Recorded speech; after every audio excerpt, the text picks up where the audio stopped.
ज्योति multipurpose public school पक्षरु आज एक वर्ष व्यापी रौप्य जयंती उत्सव अनुष्ठित हो जाइछि।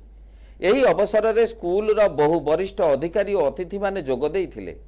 सभारे स्कूल सभापति डॉक्टर अरुण साहू, संपादक चित्तरंजन महापात्र, उपसभापति निगम ज्योति बड़जाना और प्रिंसिपाल सुस्मिता षडंगी उपस्थित थिले। सुप्रीमकोर्ट एडवोकेट रश्मि रंजन प्रधान मध्य एही कार्यक्रम में जोग देइथिले। एही विद्यालय रे वर्तमान प्राय 200 रु ऊर्ध्व छात्र छात्री प्रथम रु पंचम श्रेणी पर्यंत शिक्षा ग्रहण करुछंती। मोर 35 वर्षर एजुकेशन अनुभूति कहबी कि ये गोटे बहुत important day in the calendar of the children and the parents. और माने आमे देखिछु कटक रो स्पेशलिटी होची जे छोट छोट फंक्शन रो एक्सपोजर जोगु पिलांकर सेल्फ कॉन्फिडेंस बढ़ी था और समानकर जते बेले इंटरव्यू और करियर बेले को बहुत काम रे आस्था। वीजा वीज भुवनेश्वर और कटक रे हमर 8 वर्षर डेटा थिला जानिया पे हमें देखियो पाइथलु कि कटक पिला माने ये छोट छोट फंक्शन में पार्टिसिपेट करी वॉलंटियरिंग करी जो नॉर्मल पूजा पाठ रे काम रे लागिले तांकर गोटे होलिस्टिक डेवलपमेंट हुए। मु आशा करिबि कि पिला माने एथुर बेनिफिट पांद। आ गोटे कथा अछि कि हमर गोटे उद्यम रहउछि कि पंचतंत्र भलिया कि हमें कहूछु कि जदि जीवन और जीविका पे पिला पाठ पढुचंती तो गीत गाइकिनी नाचिकिनी स्पोर्ट्स खेलिकिनी पेंटिंग करिकि भी जीवन जीविका ही परिबो। वो जो अक्षय कुमार आचार्य अवसर प्राप्त प्रधान शिक्षक छड़ा वर्तमान सामाजिक कर्म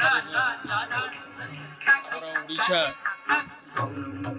उपभोक्ता महासंघ अच्छी कटक जिलार सभापति अच्छी छड़ा गोटे वृद्धाश्रम मोर अच्छी शांति तीर्थ नाम एक वृद्धाश्रम ये सब कार्यक्रम करुच्छे।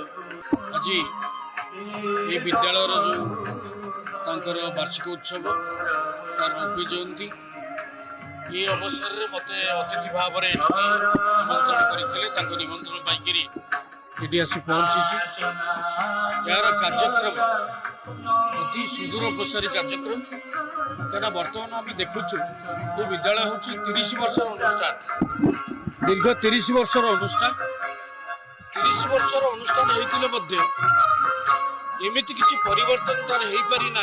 Doctor Arun Kumar Sahu president of Lions corporate diamond ये स्कूल जो आरंभ होता प्रथम 2000 मसीह से ये क्लब को ये स्कूल को प्रथम आज बोर्ड ऑफ डायरेक्टर्स हिसाब से एक स्कूल में आरंभ करते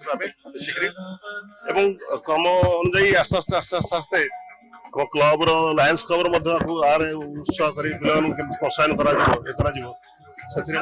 पार्टिसिपेट कर लास्ट विगत 24 वर्ष है स्कूल उन्नति एंड ये विषय जेहेतु लायंस क्लब इंटरनेशनल क्लब तादर सब सपोर्ट कर भारी गर्वित ये स्कूल विगत पूर्व 24 वर्ष पूर्व आरंभ करते आज ये स्कूल पढ़ा अच्छी। यही उत्सव में बरण्य अतिथि भावे विश्वजित महांती, मानस चैतन्य महाराज और अक्षय कुमार आचार्य जोगदे छात्र छात्री उज्जवल भविष्य कामना करथिले। कटकरू मंटू साहू रिपोर्ट NTV।